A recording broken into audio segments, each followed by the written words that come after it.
All right, let's get right into it. Have you ever stopped and wondered what actually holds the internet together? I mean, every single website you visit, from Google to your favorite little blog, they're all built on this one fundamental blueprint.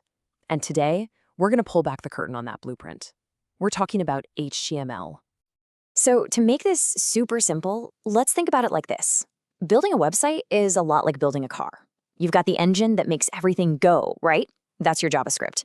Then you have the sleek paint job, the cool bodywork, that's CSS.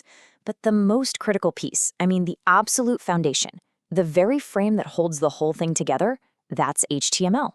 And that's exactly what we're going to focus on today. Yep, those three parts, HTML, CSS, and JavaScript, they make up the anatomy of pretty much every website you visit. They all have to work together. Okay, so what happens if you strip away that CSS, that shiny paint job? Well, you're left with just the raw structure, the HTML.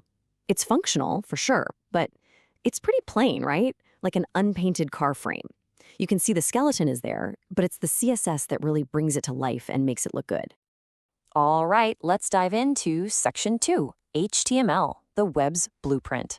Time to get our hands dirty and really look at what this structural skeleton is actually made of. So first things first, HTML stands for Hypertext Markup Language. And it's super important to get this next part. HTML is not a programming language like Python or Java. It's a markup language.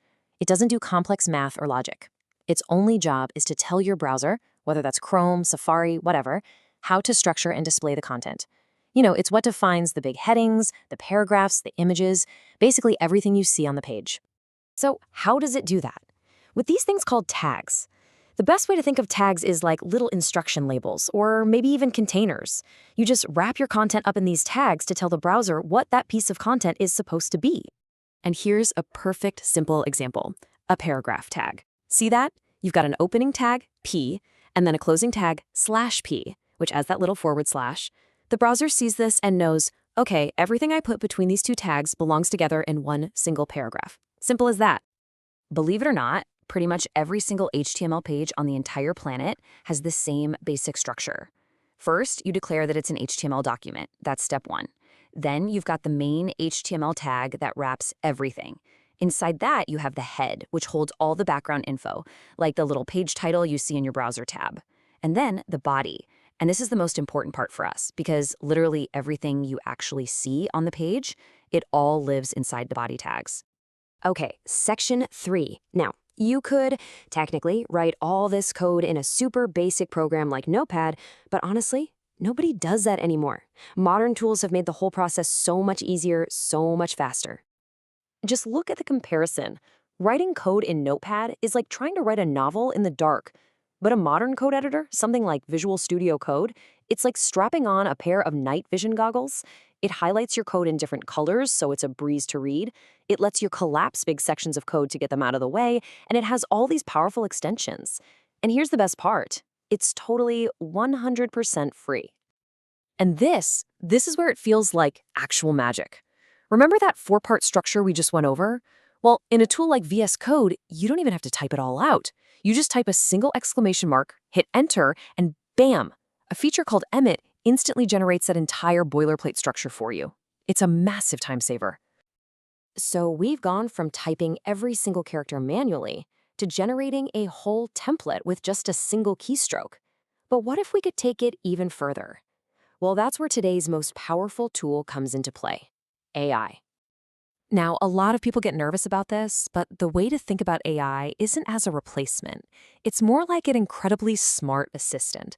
It's a tool, something you can use to speed up your work, get past those moments where you're stuck, and just learn faster than ever before. It just makes the whole process way more efficient. Okay, so let's get practical.